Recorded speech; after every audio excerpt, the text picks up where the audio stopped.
Our guest for this hour is a man who's been a member of parliament for Westlands constituency, second term. He has then come out to the people of Nairobi and told them, I've served Westlands, you've seen what I've done. I'd like to be the governor of Nairobi. But then after conversations here and there, we know the political party negotiations that took place. Well, we don't know. He'll tell us about them. He's back to the Westlands parliamentary seat where he's contesting to be re-elected for a third term. The Honorable WANYONYI. Good morning. Morning, sir. Happy Madaraka Day, son. Happy Madaraka Day to you. It's good to have you in the Situation Room. Welcome to the hot seat of the Situation Room. I'm honored. Yeah, City. Yes. What is it? No, I'm delighted to have Mheshimiwa in the show. Yes. Why? You know, one of the things that you find fascinating, at least I find fascinating, is when someone gets elected, not just for the first time, but gets elected again, especially in this city. Doing that repeat performance is not an easy feat. No, it is not. Somehow the city of Nairobi wants to elect you once, and then thereafter they want to tell you to go and do something else. They deal with you. Yes. Small doses. Yes. But there are people like this Antamalado, whom we had the other day. Yes. From councillor to mayor to MP to MP to... What it tells you is that the individual understands his electorate. He understands the people he represents, and they also understand him or her. And that is why they have the confidence of saying, okay, because these seats, man, they're hotly contested. We talk about hot contest. City of Nairobi, there are very few places where you have electoral positions as hotly contested as the ones you see in Nairobi. Tim, when you first contested for this seat of Westlands in 2013, I mean, you're coming as a completely different person from the people that people had seen representing Westlands. Okay, we're talking about Fred Gumo. Fiery, vocal, visible, and then here comes WANYONYI, who is... Not just visible, combative. Combative. Yes. WANYONYI is calm. He's a different person altogether.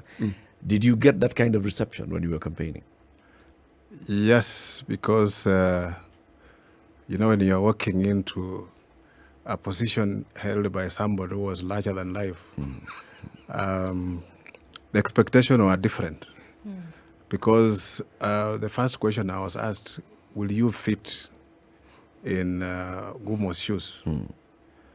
And my answer was very simple. I said, no, I can't. Because Gumo is a different person. I am coming as WANYONYI, and I'll come with my own shoes. So I'll play my own game. So you take me the way I've come. But if you compare me to Gumo, or if I pretend to be Gumo, I'll fail. And that, I think, worked for me. Yeah. What worked, as far as you're concerned? Because of remaining me, not presenting myself as somebody else, or wanting to play at the same league with Fred Gumo. Because at his time, you can understand the situation that was there. From one party rule to multi then. And, there were situations where Kanu was very jittery about the opposition, and they had to be very rough and deal with the situations physically. Yep. But now you come in a different way and say now that situation is no longer there. It's not about defending your position by hook or crook or by anything. It is now a political space that has been expanded that all of us can fit. Yes. But why did you choose Westlands? Because I had been nominated as a councillor in a ward in Westlands. And I find also that I also stay in Westlands. It was much easier for me to just come into that than go somewhere else. It's home. Yes, it's home for me. Westlands is a very diverse constituency. Yes. All right. So diverse in terms of just the demographics, if you just cut across. The communities represented there. Yes. We have got the Asian community. You've got the very many people from Western Kenya. You've got very many people from Mount Kenya. You've got very many people from other communities who are voters or residents or do business in Westlands. And all of them are represented by the same MP. Then you have the middle class. There's the middle class, and then they've got the low-income neighborhoods. Yes. We've got the slum areas, deep sea slum, and the others. Very, very diverse. How have you been able to balance the interests of all these people as you represent them in the National Assembly? You know, the first temptation when you are entering politics is to play a tribal card. And Nairobi's dynamics, if you attempt to do that, the first thing is that you profile yourself and you can easily end up losing the support of the other communities. Of course, there are people who look at you with suspicion. They don't know what you are capable of. They don't know if you can represent their interests if they elect you. But with the time, I managed to show them that I'm capable of representing everybody, and I can work with anybody, as long as somebody allows himself to accept me as their leader. And many of these communities, including the communities from Mount Kenya, which are normally very, very, they take time to trust somebody. But with the time, they accepted me, and they, in fact, I remember when I was going for the second term, Senator Sakaja was tempting to come to Westlands, and he was in Jubilee, and the people who told him off were Jubilee. Jubilee people, I said, as we are comfortable with team, we don't want you here. And he came and told me himself, he said, you know, what have you given these people? And the people who are telling me not to come to Westlands are Jubilee people. I said, well, I live with them well, we work well. I sit there, I told them that once I'm elected, I'm MP for everyone. Whether you elected me, whether you voted for me or not, I'll represent you. Yeah. So from 2013 to date, Tim, looking at some of the things that then happened, or what many would call revolutionized in Westlands, what would you say there were changes that came about that were then directly from decisions from your leadership that we can see today? One of the things that I managed to put in place that has remained like that is that Westlands had been positioned as one of the most violent constituencies in the country. You remember, like 1997, I think, they announced all the results in the country except Westlands. And it took a whole week for them to announce, because every time they finished counting, they want to announce protest. And it stopped. But when we came in fact, the first day in the office, the OCS of Parklands was shot by thugs riding on a motorbike. So the situation of security was very bad. So with the time, I just had to approach every issue at its own level and engaging all stakeholders and on like that. And with the time, everything just started falling in place, because I trust the politics of engagement, that when there's an issue, you engage people and listen to them, rather than you trying to provide solutions without listening. So going in like that, and including even the development projects that we have done in Westlands, they are people-driven, because we go back to the people and ask them, we want to do a school here. Are you comfortable with a school or something else, or you propose something else we can do? And they will tell you what they want. If you go to communities that are these cadet communities, their interests are different from those who are living, let's say, in an informal settlement. So every time, or you're engaging in the business community, and on like that. We also have students there, universities and all that. So every time you approach a different group, they have got their different interests. So they'll tell you what they want. And what works very well is engagement, and also letting people to participate in whatever you are doing. So for me, I think that is the best approach that I've done. And there are very few complaints. If you find somebody who is complaining loudly, there are people who don't turn up for anything. You call for a meeting, they don't come. You go to them, they don't come.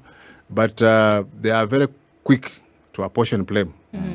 Our MP is this, our MP is that.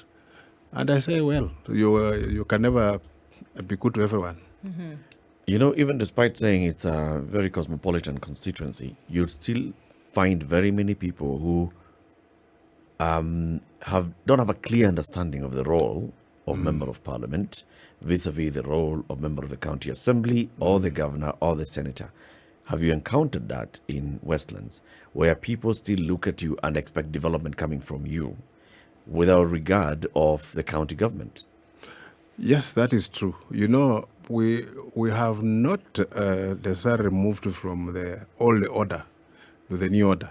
The old order was that MP was like everything. But with the new dispensation, we have members of parliament, we have senators, we have a governor, we have MCAs, and the president, and all that. But these roles that have been devolved or assigned to different people have no idea. They all believe that everything starts and ends with a member of National Assembly, who is the area of member of parliament. If the street lights are not working, they look for the MP. Yep. If the drainage has failed, they look for the MP. If takataka iko kila mahali, they look for the MP. So sometimes I tell them, okay, fine, I represent you, you can send me to those people, I can go and talk to them. I'll go and talk to the governor, I'll look for the MCA, I'll look for this. So, you know, these other leaders, sometimes they enjoy their, they enjoy, and as we are being bashed everywhere. If something happens, an accident on the road, for example, the first person to call is me. There is a fire in Kangemi or any other place. The first person they call is me. Yeah. So it is always, and you find that disaster is actually at the county government. Now the ones who have the fire engines and all these things, they're supposed to respond to that. But us, they'll tell you, you have CDF money. Why can you come and fix this? And you know, CDF money is so structured that it's actually per foot. You cannot even transfer a shilling from one foot to another one without the consent of the CDF board. So it is still true that we as members of National Assembly, we still carry that burden. But slowly, I sit and try to educate them. There's a women representative. There is a senator. There is an MCA. And people still should understand that the role of an MCA now is very, very critical. It's the one who has a solution, local solutions, for anything that is under there that the MCA is supposed to address, and maybe take those things to the county assembly or to the governor and all that. But yeah. We had to get. So in the last 9 years, as member of parliament Yes. for Westlands and sitting in the National Assembly, what have you done to make sure that there is better, A, civic education on the various roles, and B, to make sure that the county government of Nairobi is responsive to the needs of your constituents? One is because I hold meetings every now and then with the people. For example, I started with these young people, the boda-bodas. The first time I met them, they told me the police harass them all over the place. This or that. Then I asked them, do you have a rider's license? They didn't have. Do you have the necessary gears that enables you when you are riding a motorbike you're supposed to have? Most of them did not have. And most of them, you know, they learn on the job. He just wakes up because he gets a friend, he gives him a motorbike, he rides twice like this, he can start writing. So I said, fine, first of all, we will take up the role. I'll take you back, I'll take you to school, when the mupad license, and then from there, then if the police harass you, we'll see what to do. Then the next step, I called the police, the traffic police, a meeting with them. You know, when they came and saw the police in a place where we are going to meet, they all of them ran away. They took off. And then when they reached somewhere, they said, surely, if Mheshimiwa wanted to call police to arrest us, they started coming back. So when they came back, I had also gotten these small booklets for traffic rules. I gave them, I told them, read this thing. If the police arrest you, ask him the question, which offense have I committed? and on like that. And then we had also other groups like the women groups and others, including community, these resident communities and all that, and the business. So when we meet, we try to engage, and if it's an issue of security, if it's an issue of anything that is happening within the locality, then we address it together. Then I'll look for the person who is involved in that. And sometimes I've called even the governor to come and attend. Or even, sometimes I'll use even Parliament, because I remember there was a school there which one person who had invaded the school and using the school as his parking place for his business. So, and this is a girls' school. So I tried to remove him, but he had corrupted the county, askaris, they were protecting him. So I went to Parliament and took this matter to Parliament, and the committee of Parliament had to go to school and summon the governor, and they came there, and now the solution was found. So sometimes it's something that you have to find, and I tell people, maybe, you can access Eric's office, but maybe I can access it much easier than you. If I go there, I can knock on that door, it can be opened much quickly than when you go yourself. Somebody else will come and wait at my reception for 3 days. Even as you've done this build-up, I mean, just from what you've told us, so there's a community of people that trust you. There's a community of people when met with a problem, you're the first one they call. There's a community of people for whom you have been the one who is a development agent, right? This is what you've built up in these 20 minutes that we've spoken. So then I'm puzzled as to why you would then want to move from here when things seem to have been going well in Westlands and the people had trusted you to a certain extent, and here you had an opportunity to continue the work that you had already started. Why then want to move and then be governor of Nairobi? When you're a politician, you should have ambition that you want to be the next big thing in town. And I also felt that I have something to offer. I can do something much at a bigger stage than what I'm doing in Westlands. And I have been a councillor before, I was a councillor in City Hall, 2007, before I was elected in 2013. And I understand very well, because the two governors who have occupied City Hall, who are elected, one, Kidero, came in from private sector. He had no idea what City Hall is all about. Songo came in with his own, brand of politics. That did not work. And on and on, and I know within City Hall, it requires you to understand the dynamics and all the the things that happen in City Hall. Because in City Hall, there are people who are in City Hall in the 80s, but they still hold on City Hall. They are the one who control things in City Hall, and they are out there. They are the people they call cartels. But they have got so strong hold that unless you understand that, there's no way you are going to you can't move. To move. So I thought, having been an insider and also having served as a member of parliament within Nairobi, I stand a better chance than somebody just walking from nowhere and comes and walks in that seat. I believe that was what informed my decision, and I had also to sit with the people of Westlands and tell them this is what I want to do. I want to move on. And if you place me, I'll move on. They were hesitant, but a decision had to be made. I also consulted my party, and I told them, and they told me, go ahead. And we realized by the time, up to the time I was told to go back to Westlands, I was the only one in ODM. You were the only ODM aspirant for Nairobi gubernatorial. Yes. So what happened?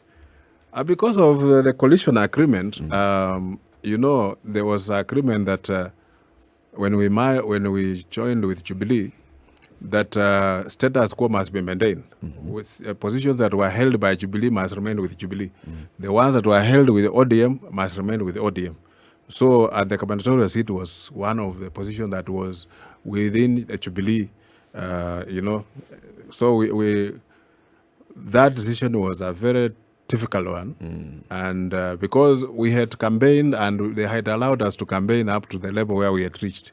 So when they were reaching that decision, it was actually very difficult, even within the Jubilee itself, to accept that position.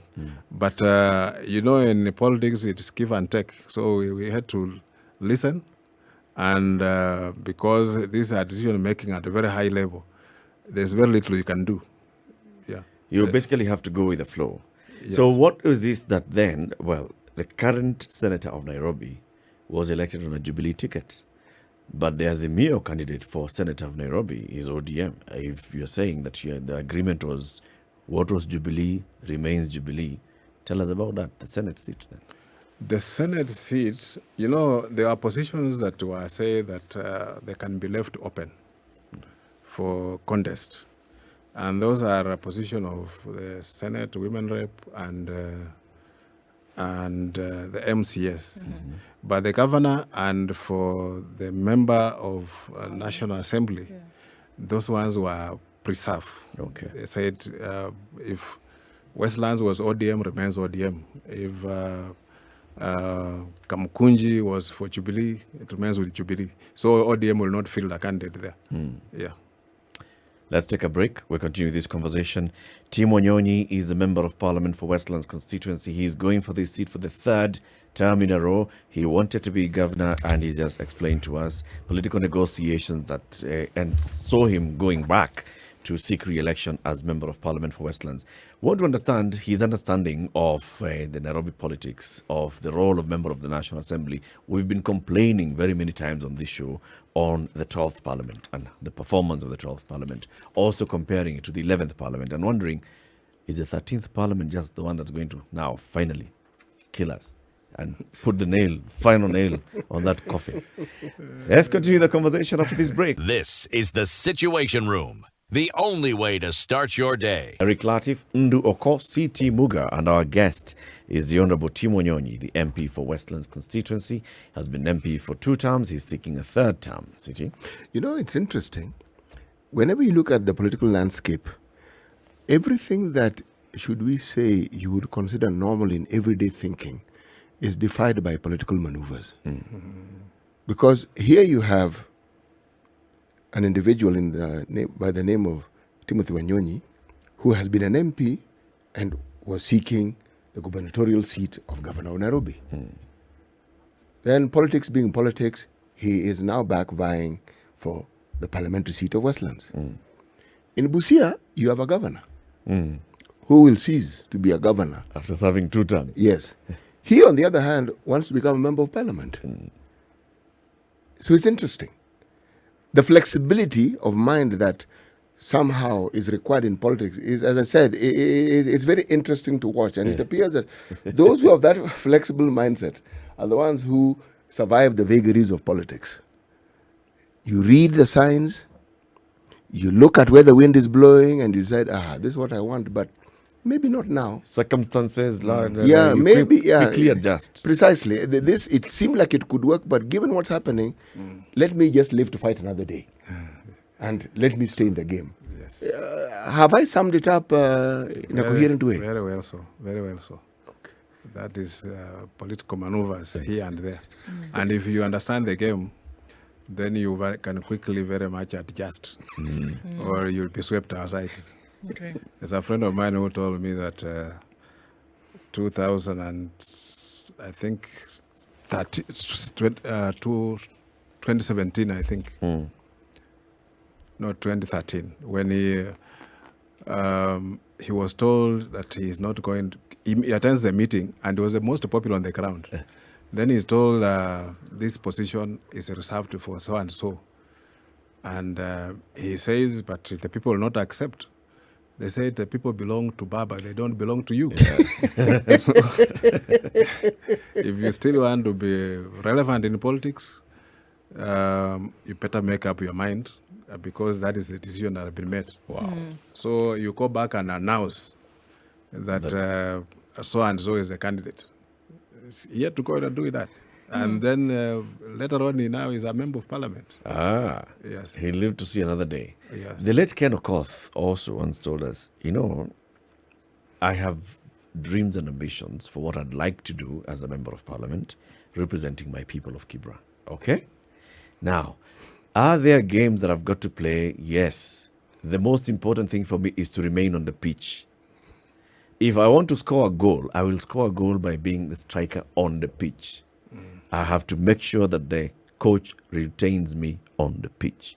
Everything else is secondary. What do I want for my people? To score a goal. Precisely. It's play the game. Yes. But then there's something else here that often plays a very heavy hand when it comes to politics. I refer to it as the role of chance.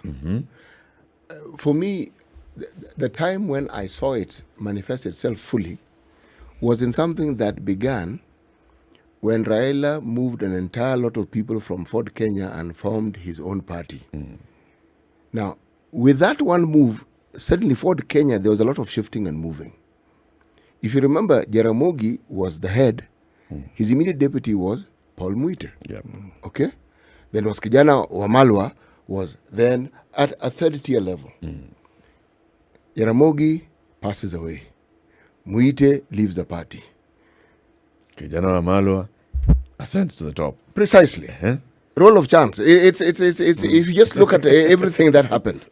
Then now if you want to see that the role of chance favored this particular gentleman more than anybody else, his party supports Mwai Kibaki. And you look at the politics of this country, the attempts at the presidency, and you're thinking, ay, goodness gracious me, where are these people going to go?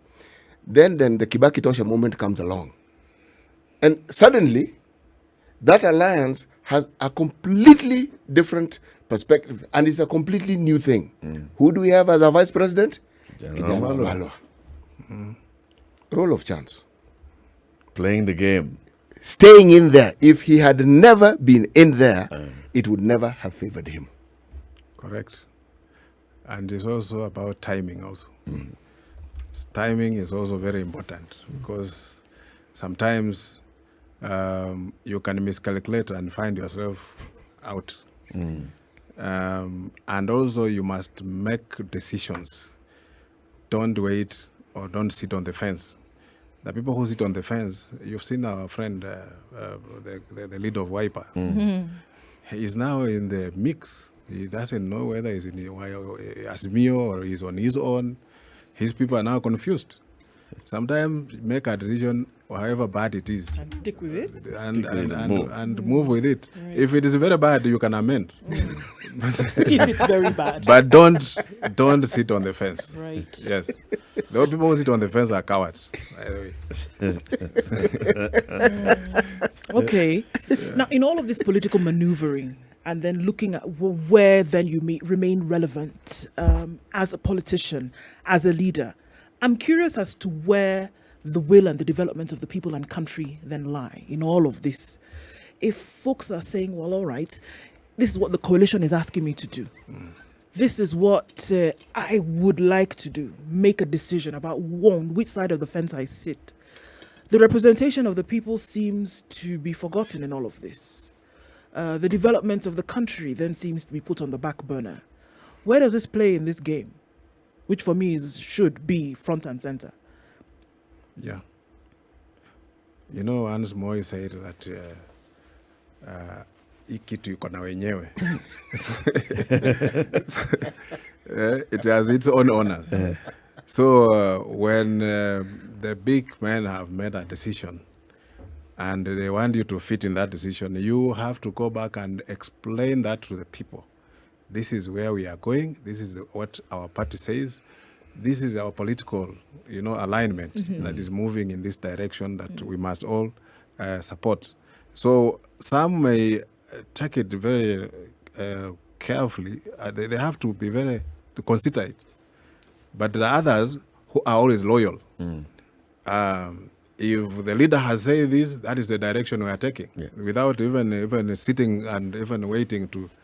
But the others who say, no, that decision is not good for us. We will have rather be on the other side than this side. Like this decision, when I was told to go back to Westlands, many people came and told me, no, you go independent, and we will still elect you.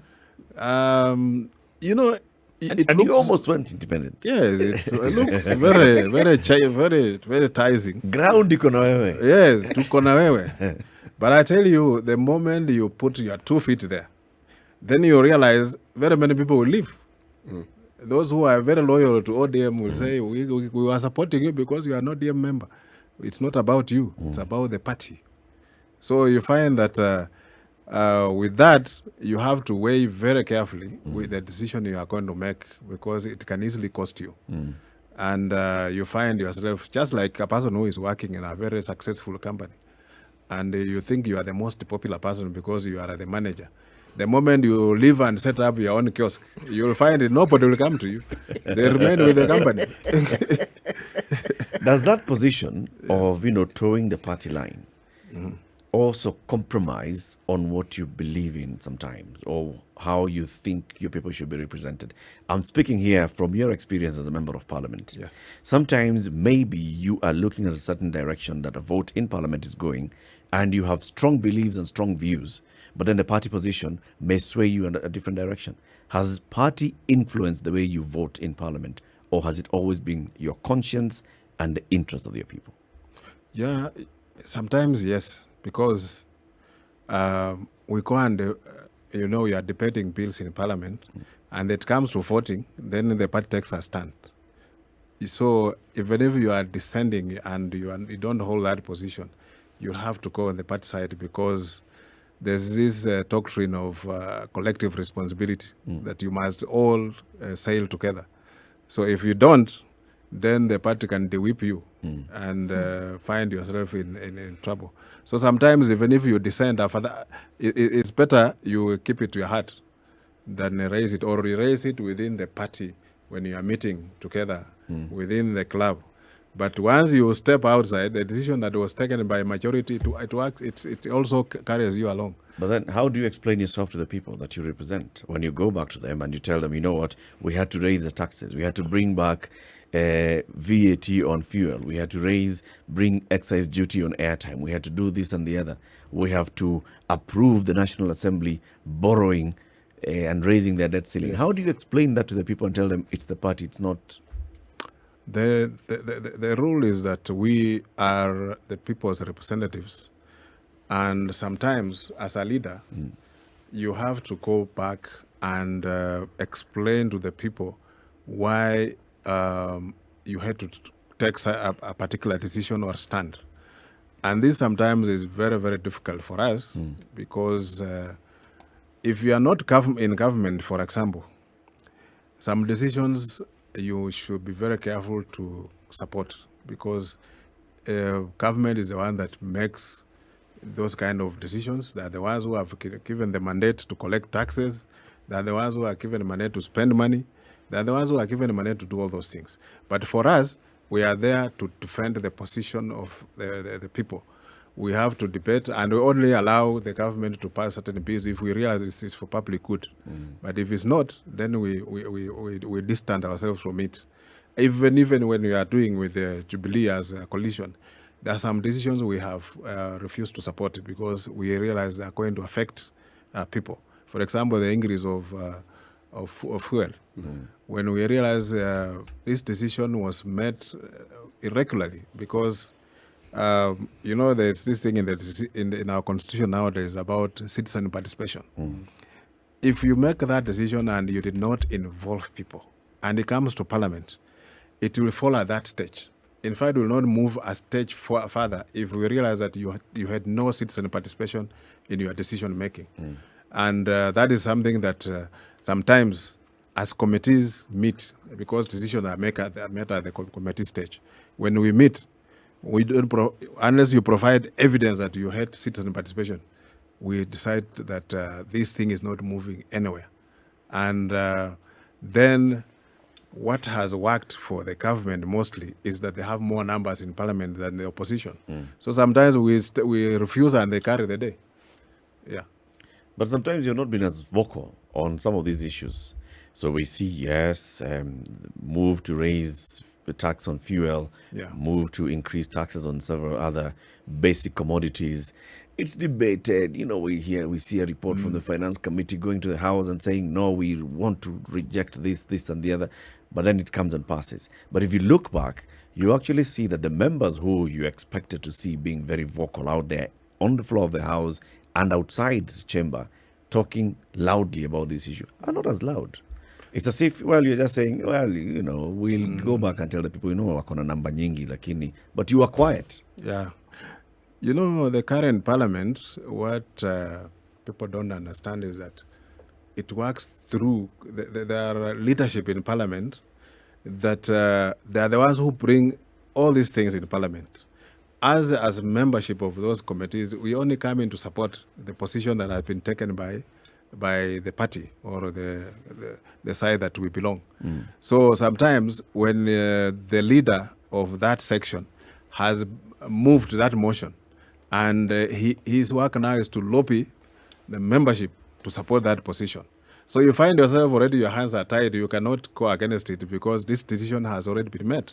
Whether you say no or yes, the majority will carry the day. And sometimes you have seen that members who don't participate in debates in parliament, but they are very vocal outside. Because sometimes it comes that most of us, let me say, we don't read. And he walks in parliament and he asks, what are you debating? Yeah. And you tell him, we are debating the bill on marriage. And he asks, what are they saying? Then you tell him, most of members are talking about this and that. Then you see in the next minute the guy is contributing because of what you have just discussed with him there. So he has not read that bill. He doesn't know what is there. And when he comes out to the media, he will even speak to the media what he has read in the newspaper, not what is in the bill. And that's why you saw the bill on marriage, as I said, when it was passed eventually. The women representation in parliament were not there. That day, I don't know what was happening in New York. They had to come to New York, all of them. And the bill was passed, and then they came out and called the media and said, men ganged up and passed this bill without our participation. But they were not there. And parliament cannot wait for a certain group to come. Once, what works in the parliament is the quorum. If the quorum is there, the debate will continue and get finished. But Mweshimiwa, one of the things that has been argued is that before ODM got into this handshake, we would hear loud debates. Government makes policies that they don't agree with, you would know, and they'd go into details. Yes. Even at the committee level, you'd find informed people telling you this isn't the Shouting, way. yes. Precisely. Then we shook hands. And things start happening. Forget the loud shouting, even the whispers. You don't hear. You strain your ear, there's no whisper, and you're wondering, surely. And many people feel that the Mwananchi and his Mwananchi problems were now let down because the people whom they had relied on to safeguard their interests were now silent. True. What I think what I take from that is that people only know Raila Odinga as an opposition leader. If Raila has not spoken, then there's no opposition. But this was a golden opportunity for other political leaders who are also in the opposition to have taken that role, because now you see somebody saying, you guys failed us because you did not provide opposition. Why did you do that and you're also in the opposition? Because Raila, when he speaks, people listen.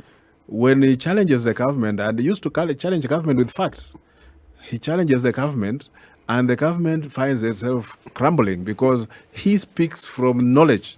He's not speaking from nothing. He has the evidence, he has everything. And people have always believed that Raila should be in that position. But now Raila also wants to be in government. He wants to be government. He wants to influence change, Yes. not from the sidelines, but Yes. From the driver's seat. But he played the opposition role very well. That I think many other political leaders have not done it. And some people who failed, they think if they make you are my friend, if you speak something against what I'm doing, we might become enemies. Yeah. But that's not the role.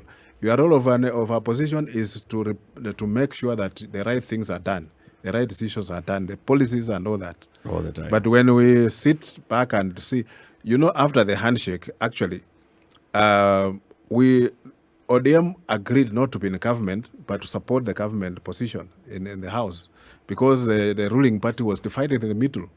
That one side was for the government, another side was not. So ours was to sit there and weigh does it work for us or it doesn't work? Then we support the position. Gives you a very good opportunity. When there's Jubilee in government and Jubilee in opposition. Yes. Like SPLA. It is split right in the middle, and the majority of them actually are on the other side. But they don't oppose government bills in Parliament because they know the consequences. They're still Jubilee members. Right. Yeah. Even looking at all these politics and what's going on, in making decisions, I want to come back to Westlands for a moment and then say, all right, so you've made the decision to come back. You could argue that it was made for you, or that either way, fallen into place. So then what is your vision to say that this is how far Westlands has come since 2013? If I'm to come back in 2022, this is what I want Westlands to be. This is how I want to work with the people. What's your vision, really, that you hope to live out for this? My vision is to make Westlands stand out of the rest. We have 290 constituencies in the country. And twice or thrice, we've been voted as the best constituency. And I wanted to position them to be the best in almost everything, because you look at Westlands, we have the UN there, we have most embassies are housed in Westlands, most business headquarters are in Westlands, and many other things. So in terms of infrastructure, in terms of security, in terms of human empowerment, Westlands should stand out from the rest, because I have to invest more in now human empowerment than anything else. If it is infrastructure, we have done. If it is anything, name them, we have done. The only thing that remains now is to uplift human beings, that from where they are to the next level. We have to make sure that our youth are employed by these companies that are housed in Westlands, just like a CSR. Because I once asked Safaricom, you are the biggest company in Kenya or even in Africa. But how many people have you employed from Westlands? You are housed in Westlands. And the CEO was there, told me that, we have to reach out to other Kenyans other than just reaching. I said, no. Here, just 5% of your workforce, if you just employ people from here, just give them, say thank you, because they're your hosts. They are hosting you. They're your landlords. Yeah, and very well, this guy was very reasonable. He said, well, Mheshimiwa, but we will not ask you to bring us people. We will look for them ourselves. I said, well, it's good for me. As long as you're employing people from here, I'll be good. And on like other companies, I don't go and harass them. I don't go and bang tables. I go there and engage them and then ask, what can we do? Even if you employ a sweeper, even if you employ a watchman, it will still be good for us, because you are giving people an opportunity to say this company belongs to us. Yes. As we conclude, Mheshimiwa, just your crystal ball into what's going to happen in August. So first of all, this is the first time that you and your brother are in opposing camps. In 2013, you were in CORD together. He's the leader of Ford Kenya.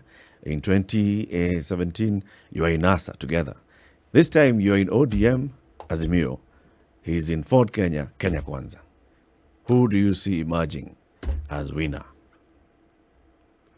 Well, we have never been in a competition, but when he came to CORD, I am the one who influenced him to come to CORD, even in NASA, because you realize when he came to CORD, he was in the government, and as we were in the opposition. And I told him, will be better with Raila Odinga than with the other guys you are moving with. And he joined Raila Odinga. 2017, that they worked out the deal, and he was there. But when they moved to this now current dispensation, I have nothing to do with it. And I think whether they win or we win, it is a give and take is for him and for me. So we represent different interests because and different constituencies. I think I have a bigger constituency than he does, because I represent people who elected me. I represent people with disability.